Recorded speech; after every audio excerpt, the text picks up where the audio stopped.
大家问千万字，大家要和大家做伙来捌一日。古早人讲，未言即巧食干，意思是讲，一个人还未开始讲话，就开始咧笑，可能较干巧。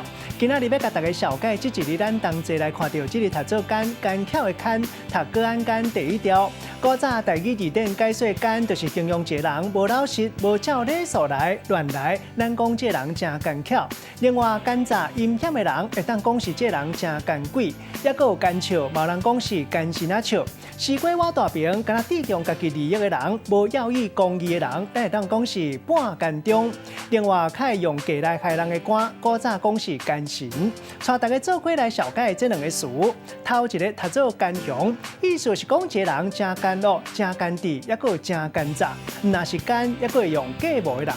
第二个词读做奸巧，这是形容一个人心无正、阴险、较奸诈、较狡猾的人。咱用一句话来举例，甲这两个词甲做伙。譬如讲，《三国演义》的描述，周操是一个奸巧的人，也毋过伊心肝有够雄，野心嘛真大，才会用济人才，会当讲伊是一个大奸雄。今仔日小解这一日读做奸，提供予观众朋友来参考。